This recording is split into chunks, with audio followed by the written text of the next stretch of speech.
my next topic and to think about going on, say, vacation. Let's say you're in Hawaii or Mexico or some other place where your doctor's not there and they don't have a center of excellence wherever you may be. So the next concern there would be going, let's say you end up in the local emergency room with some sort of symptom that you're not really sure what it is. Maybe it's kidney pain or something of that nature.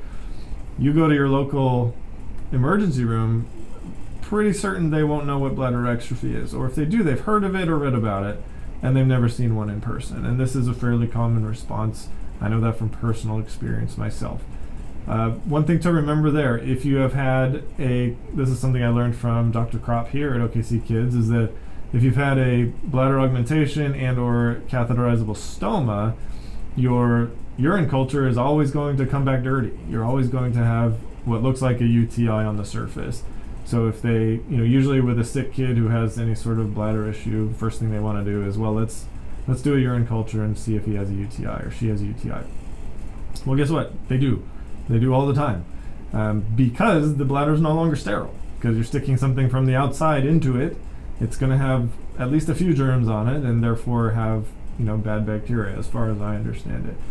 And so the way Dr. Kropp describes it here, which I think is really fascinating, it's almost like you have a neighborhood watch, and that bad bacteria is also, they're reformed felons. They're familiar with how to be criminals, but they're also reformed. So you're also going to pay them off to take care of your neighborhood because they're good at recognizing other bad guys, right? So they're going to be, in a way, good for your bladder, but at the same time, they're still bad bacteria.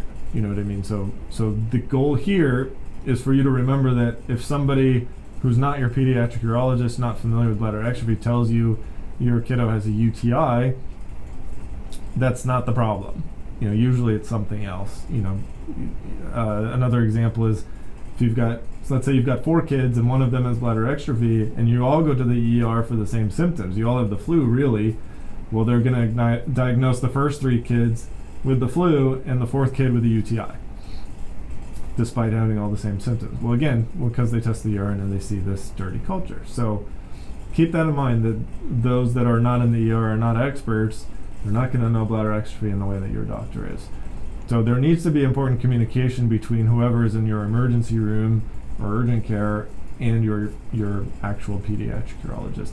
So again, this is what I love about all the pediatric urologists that I've spoken to and come in contact with, is they are readily available and accessible most of the time whenever they're available. Obviously if they're in surgery, it might take time to get back to you, but they do have your best interest in mind. And to me, that's the most important thing. Again, most importantly, have confidence in yourself as a parent.